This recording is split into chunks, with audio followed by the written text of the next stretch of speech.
Good morning, everyone. Kalimera σας.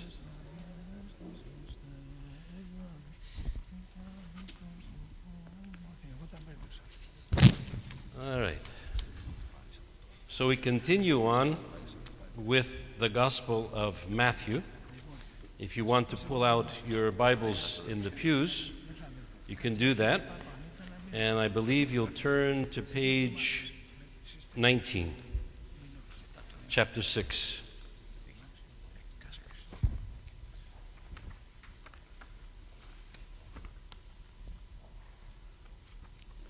There it is. Before we read this particular gospel passage, I want to try to set in motion that we have to read the Bible. Some people say, well, I can come to church on Sunday, the priest reads it, that's enough for me. It's not enough for you. It's like the person who said, I just need to hear one sermon in my life and I'm fine. I say to the person then, if you ate one meal in your entire life, would you be fine? Well, no, I have to eat every day, Father. Well, just because we feed our physical body doesn't mean we don't need to feed our spiritual body. And with what's going on in the world, we need to do a lot more spiritual feeding, all right? So to begin with, I want to say just a little bit of a story. It's actually a truth. Sodium is an extremely active element found naturally only in combined forms. It always links itself to another element. Chlorine, on the other hand, is a poisonous gas that gives bleach that offensive color and odor.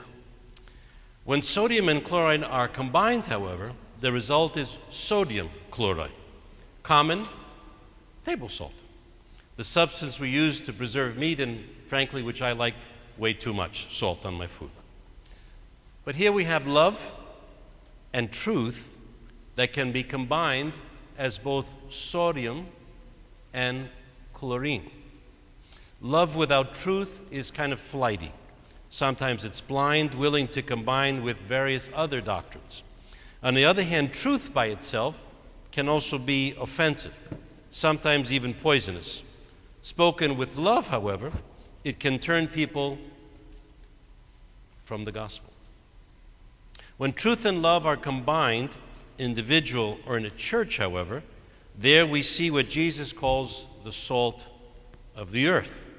So a little bit today we're going to combine the sodium and the chloride, the truth and the love. Turn to page 19 in your Gospels if you can, and you can follow along with me. Matthew is writing and Christ is speaking. Moreover, when you fast, this is chapter 6, verse 16.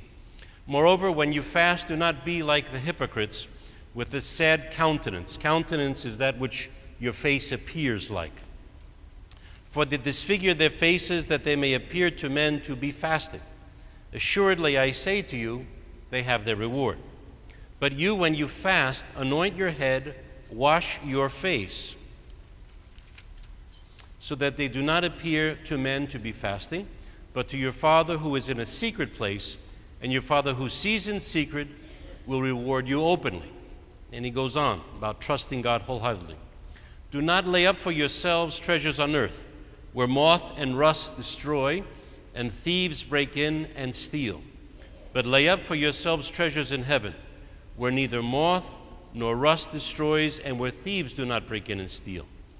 For where your treasure is, there your heart will be also. The lamp of the body is the eye. If therefore the eye is good, your whole body will be full of light. But if your eye is bad, your whole body will be full of darkness. If therefore the light that is in you is darkness, how great is that darkness? No one can serve two masters, for either he will hate the one and love the other, or else he will be loyal to the one and despise the other.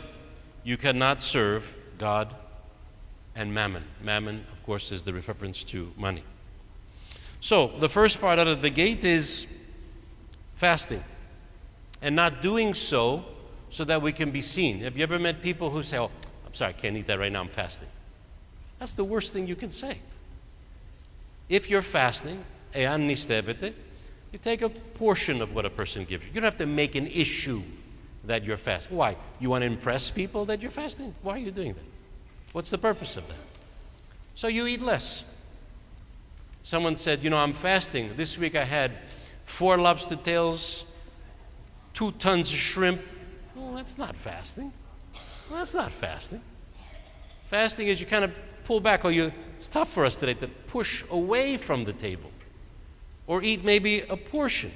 Someone said, well, I went to a house, Father, and it's during Lent, and they offered me meat. What am I supposed to do? Good question, right? What should you do? You eat everything on the plate and maybe have a small piece of that meat and you hand it back. You don't make it an issue. It's not an issue because we don't care what everyone else is saying. We care what he's saying. But that's our problem. We kind of, we've said it before. We give gifts to people we hate. It's amazing during Christmas, right? I love you, I love you. In the meantime, you're ripping the person apart with your thoughts and with your tongue. So we have to be truthful, but again, we're speaking here about sodium chloride, truth and love. So he goes on and he says that the Pharisees fast twice a week, and whenever the disciples of Christ fast, they do not become gloomy hypocrites. So in other words, you walk around and you're saying, gee whiz, I have to fast again? That priest, he's always telling me to fast. Of course, always the priest's fault, right? Fteo papas, that's the way it is. But that's not the way it is. That's not reality. That's not reality, folks. So we're fasting, and Christ says, clean your face. Wash. Don't let people know that you're fasting. It's nobody's business that you're fasting. It's your business and his business. So we set things in proper place. Then he goes on to say, trust in God and not in wealth. It's a dangerous one. Everyone now is praying to win the lottery. I'll save you. I checked this morning. It's at $550 million. And your chances of winning are like 1 in 15 million or something like that. All right? So that's where it is.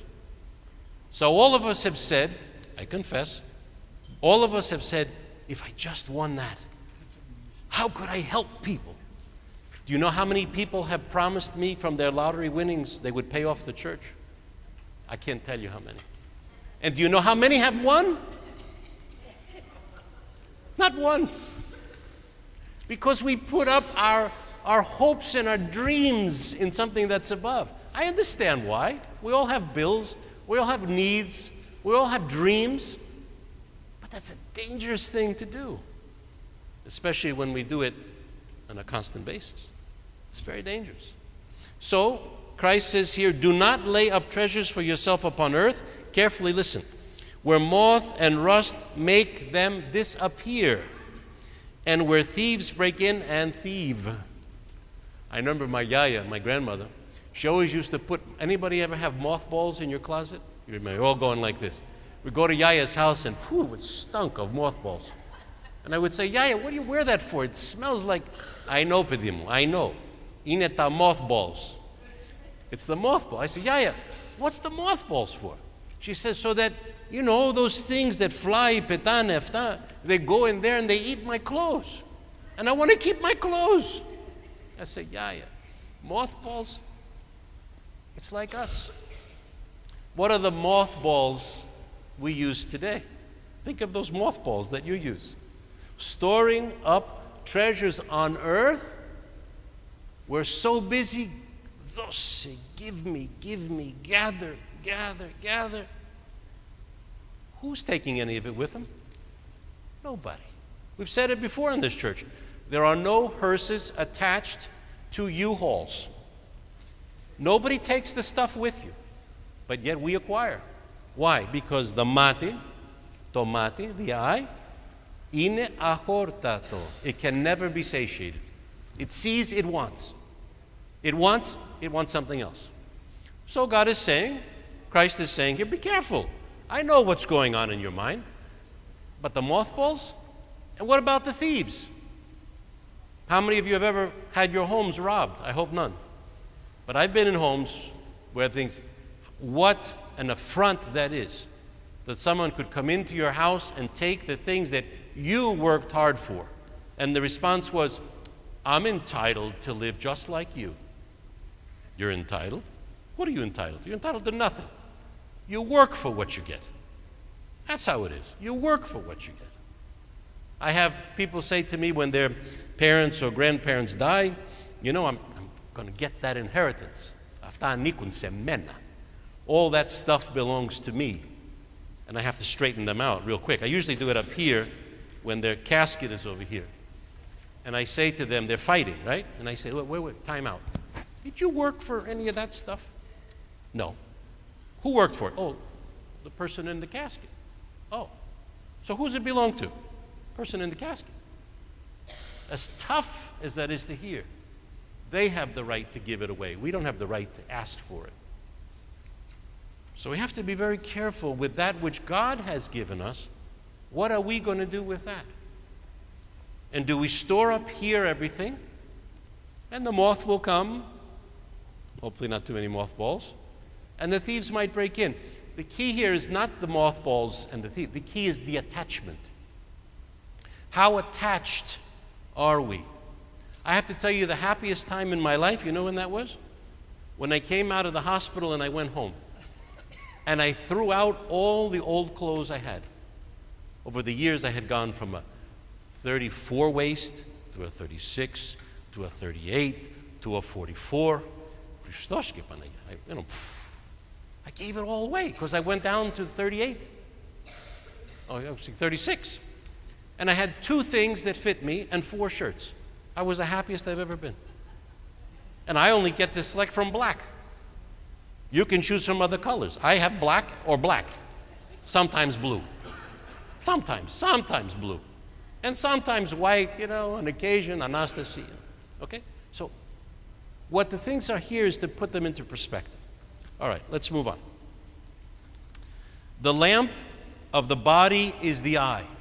If therefore your eye is simple, your whole body will be full of light. Simple meaning not dumb, but simple meaning the ability to see the good in people. To kalo to cosmo. You can always pick up the bad. That's easy to do. But how many of us can say, he's a crooked stick, but he does this right? How many of us can do that? It's very difficult to do because our actions cloud how we act and how we are. So the lamp of the body is the eye, if therefore your eye is simple. But if your eye is evil, your whole body will be full of darkness. If therefore the light in you is darkness, how great is the darkness? So, if we are dealing with negative things, negative thoughts, evil things, trying to undermine other people, trying to hurt other people because they have hurt us, what do you think we hurt? Ourselves. It's like driving down I-95 or on the turnpike and somebody cuts you off and you're screaming at the person. Who's getting upset? The guy in the car? He's going. And we're screaming at the person. Right? What does that do? It only hurts the person. All right. Then he goes on to say this. No one can serve 2 masters. In other words, God, and he uses the term Mammon, which means money. So the person is important, God is important, but everything in proper perspective. He goes on to say, look at the birds of heaven. They do not sow, nor do they harvest, nor gather into barns. How many of you ever watched the movie The Wizard of Oz? Okay. I've seen that movie 1,000 times. The best scene for me is when they're going across the fields and they're headed towards Oz. And all the flowers are there, right? Poppies. And they go and they all fall asleep because the Wicked Witch has put a spell on it. So Dorothy cannot reach Oz with the Scarecrow, the Lion, and the Tin Man. And she's going and going. All of a sudden, Glenda, the good witch, comes, and she does what? She makes it snow.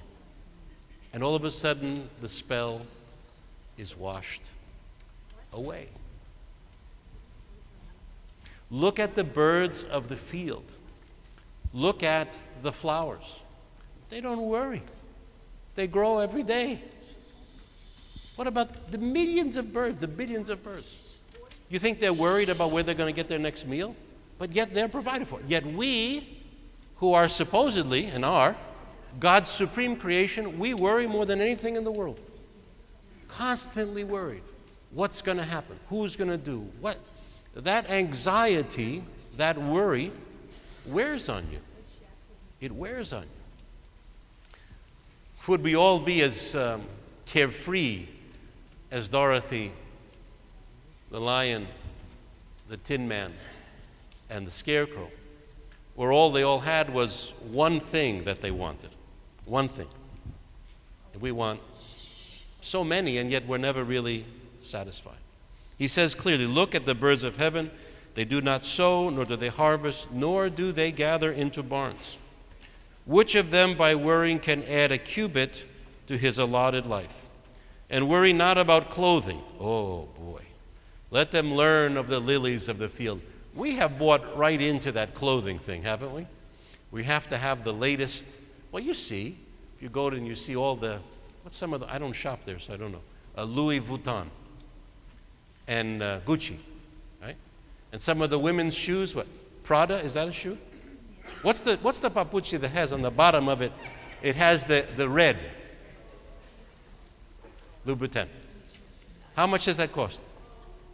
$500, $600? More than that. So the question is, I mean, do you really need that? Do I need that? I bought these at Sears for $14. I mean, and they do the job. I put my foot in it and I walk. I mean, what's the purpose? That's what Jesus is speaking about here. What is the purpose? What are we doing? Why are we doing it? Is someone else setting our agenda, or is he setting the agenda? Who's setting the agenda? Who do we want to set our agenda? Madison Avenue. If you want Madison Avenue, good luck to you. You're not going to go the right way. And I'm not saying good things aren't fine to have. I'm not saying that. But pan, metron, ariston. Everything in good measure. Everything in good measure. Okay.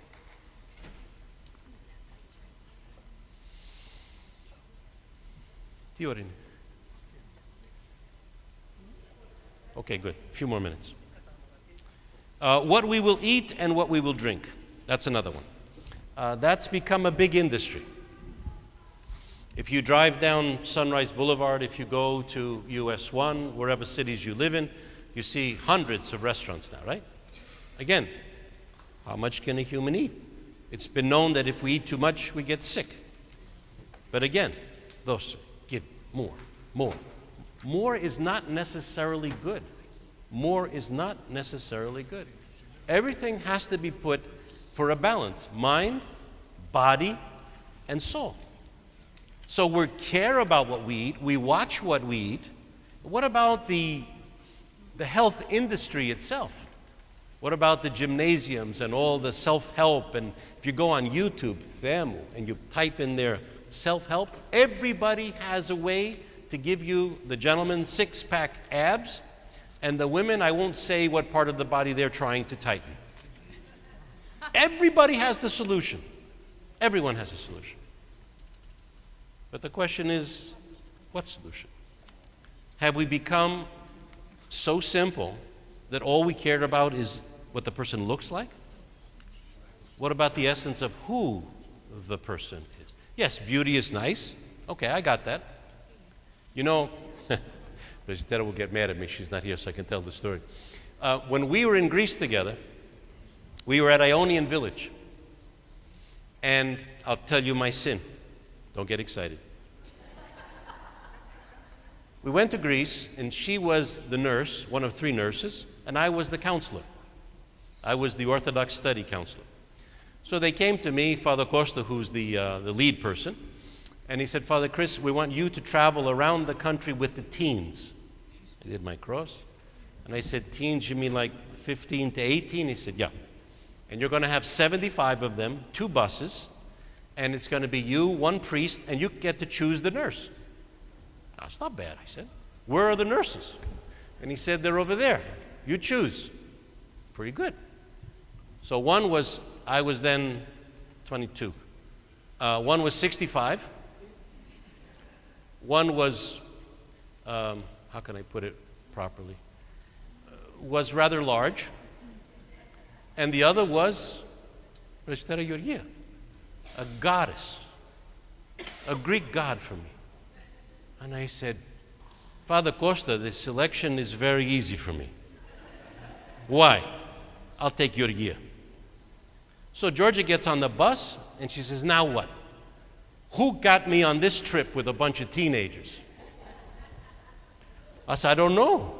I said, and where am I going to sit? Oh, I said, there's a seat right next to me. You could sit right here.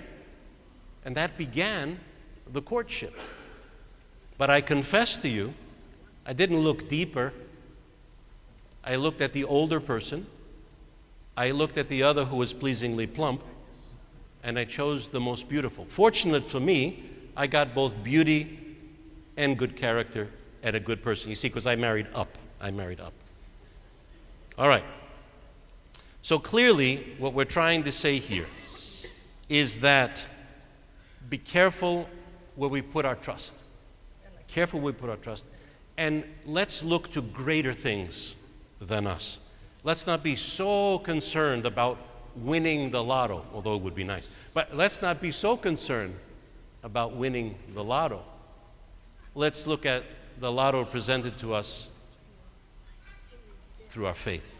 Finally, there was a television program that covered the Winter Olympics once, and it featured blind skiers being trained for the slalom, impossible as that sounds. Paired with sighted skiers, the blind skiers were taught on the flats how to make turns left and right. So behind them was always this other skier who could see, and in front was the skier who was blind. And they had a tow rope on them. And they would say, left, right, left. And that's how the skier knew, which way to go. As they obeyed the commands, they were able to negotiate the course and even cross the finish line, depending, though, on the sighted seers. It was either trust or catastrophe. What a vivid picture of Christian life that is. In this world, we are in reality blind for what course to take. We must rely solely on the Word of God and the teachings of the church. Who is truly sighted himself? Only God. His Word gives us direction so that we can finish the course. Amen.